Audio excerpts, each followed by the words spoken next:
This is the time I fought my mom because her boyfriend was touching me in my sleep and she defended him. I was 16 when this happened. I'm 20 years old now. He was touching me, she knew about it, and she didn't do anything. Yes, they're still together till this day, and no, I do not talk to either of them. Let's get into it. So my mom had just recently divorced my dad, and so she got a new boyfriend. His name was 𝙎𝙤𝙗𝙧𝙚. Now let me tell you, I was not rocking with 𝙎𝙤𝙗𝙧𝙚 from jump because he was always a little too touchy. If I sat down next to him, he'd squeeze my knee, would sneak up behind me and rub my shoulder, and when he would hug me, his hands would go a little too far down my back. Whenever he would come over, I'd just stay in my room. But one night, it was like damn near midnight. Mind you, I'm asleep because I don't play by my sleep. I wake up suddenly because I had a feeling somebody was in my room. So I turn on my lamp that's on the side of my bed. When I turn around, I see 𝙎𝙤𝙗𝙧𝙚 in my room with his back turned towards me, trying to sneak out of my room. But not only was he trying to sneak out of my room, he had my panties in his hands. So I look under my covers, and sure enough, my panties are gone. Part 2 gets even worse. This is part 2 of when I fought my mom because her boyfriend was touching me in my sleep and she defended him. So I suddenly woke up in the middle of the night to see him trying to sneak out of my room with my panties in his hands. Instant tears started flooding my eyes because I knew what he had done. And I knew that if I told anyone, no one would believe me. Because like I said, I didn't like him from jump because he was always too touchy. And I told my mom how I felt that way and she told me that I need to start wearing less revealing clothes. But back to what I was saying. Like that motherfucking low life ass piece of shit notices that I woke up, he runs out of the room, and then I hear him leave through the front door.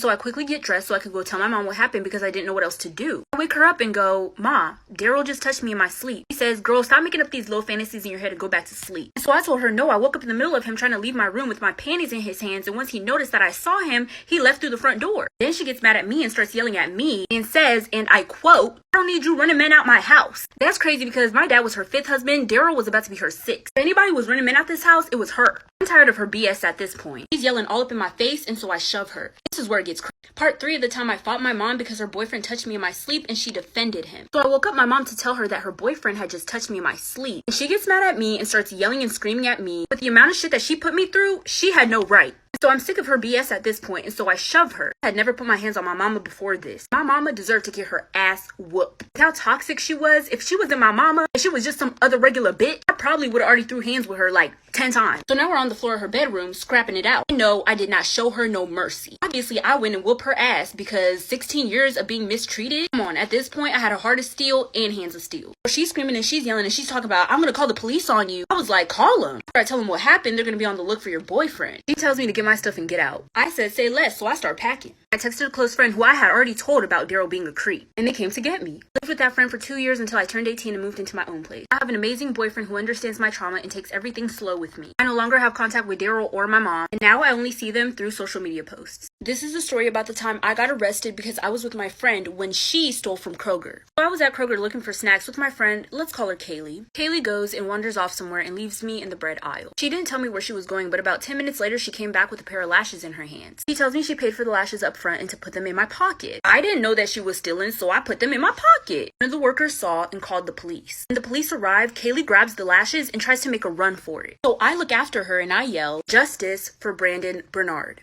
Why did I yell that, you may ask? Because this story didn't actually happen. But since you're watching, you might as well finish the video. A somewhat similar situation did happen to a black man named Brandon Bernard who was executed last night at 9:27 p.m. for a crime he did not commit. He was pressed with 2 murder charges for only being an accomplice to a murder. He didn't murder anyone, yet he still got charged with murder. Now Trump could have stopped all of this, but he didn't have enough time to save a black man from being executed. He was too busy tweeting. And this is one of the many tweets that he made while he could have been preventing the execution. So is the world really killing itself? Or will y'all not just stop killing black people? This is the time I found out my mom was cheating on my dad with my ex-boyfriend.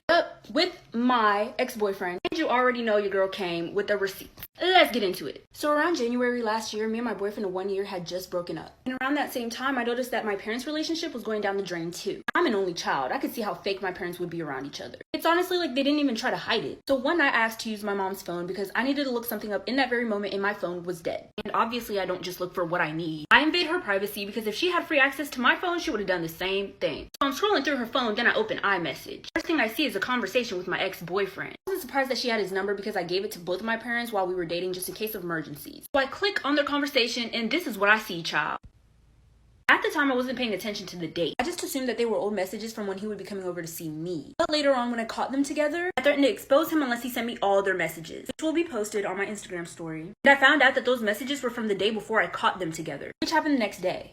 Part 2 of the time my mom cheated on my dad with my ex-boyfriend. Receipts included. So like I said, I saw these messages on my mom's phone between her and my ex-boyfriend. Here they are again. I wasn't paying attention to the date, so I thought they were old. Until the next day. So I'm with my friend and I'm in the passenger seat of her car. I open Snapchat and I accidentally click on Snap Maps. I see something weird. It says my ex is at my house. I'm thinking it has to be a glitch because why the fuck is this man at my house? We were somewhat close to my house, so I asked if we could pass my house real fast just to see if he was actually there. We drive past and we see his car in the driveway. And then we see him get out of his car. I'm trying to see what the fuck is up because after those text messages I saw, I don't trust him. I'm on they ass like back pockets. I tell my friend, park behind this big ass tree, girl. We finna watch. So he walks up to the front door. And before he even knocks, before he even rings the doorbell, my mom opens the door, smiling all big and shit. And she opens her arms and hugs him. So she was expecting his arrival. But that was just a little friendly hug, right? You know, nothing too crazy. And they both proceed. This was a team effort to kiss. I pass out. Part 3 gets crazy. Part 3 of the time my mom cheated on my dad with my ex-boyfriend.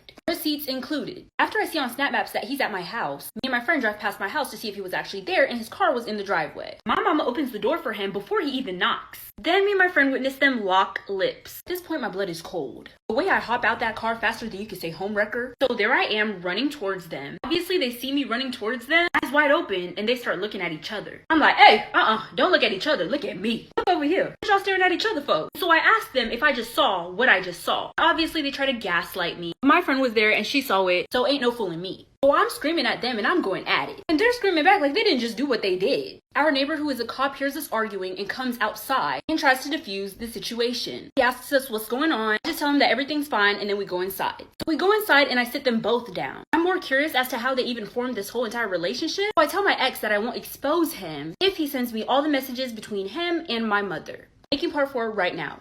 Part 4 of the time I found out my mom was cheating on my dad with my ex-boyfriend. So once I caught them, I told my ex-boyfriend that I wouldn't say anything to anyone if he sent me all the messages between him and my mother. There my mom was, still trying to lie about it, still trying to deny it. Like me and my friend did not just see them both trade spit. He ends up agreeing and there my mom is just looking dumb. And she says, if he sends you these messages, you're not allowed to tell your dad. I was like, yeah, sure, whatever. Obviously, I was still gonna tell my dad. All of those messages are posted on my Instagram story. So I did end up telling my dad and he divorced my mom. Not surprised, it was gonna happen anyways. Their relationship was going down the drain. We both move out and then I stay with my dad until I go to college and get my own dorm. I still talk to my mom every now and then because she was never a bad mom. I never understood and will never understand where this whole thing came from. Just that one incident was traumatizing and uncalled for. Our relationship after that was never the same. It was just always awkward. Last thing I heard about my ex was that he moved to states. This is why boys should cut all connections with their ex when they get a new girl. Please make sure to watch all parts of the story because it all comes together in the end. Let's get into it. Junior year of high school, I started dating this boy whose ex was known to be crazy. She was so crazy that when me and him first started dating, she told everyone that he had taken advantage of her and got her pregnant so I could break up with him and no other girl would ever want to date him. Nobody believed her because she was a compulsive liar and she lied about serious things like that all of the time. And it was proven completely false when months later, she had no baby bump. I took it upon myself to start talking shit about her on my Instagram, as I should. But when she found out that I was talking shit about her, she wanted to fight. I don't fight over boys, so I told her to get over herself. Fast forward a week or two, I'm sitting in my living room and I hear the doorbell ring. I go to open it, but my mom's already at the door. She opens the door. Next thing you know, I see my mom get snatched. So I'm thinking, damn, it must be windy as hell outside. So I go to check to see what happened. And when I get outside, I see my mama getting whooped by 3 grown men. My boyfriend's ex was standing there and laughing.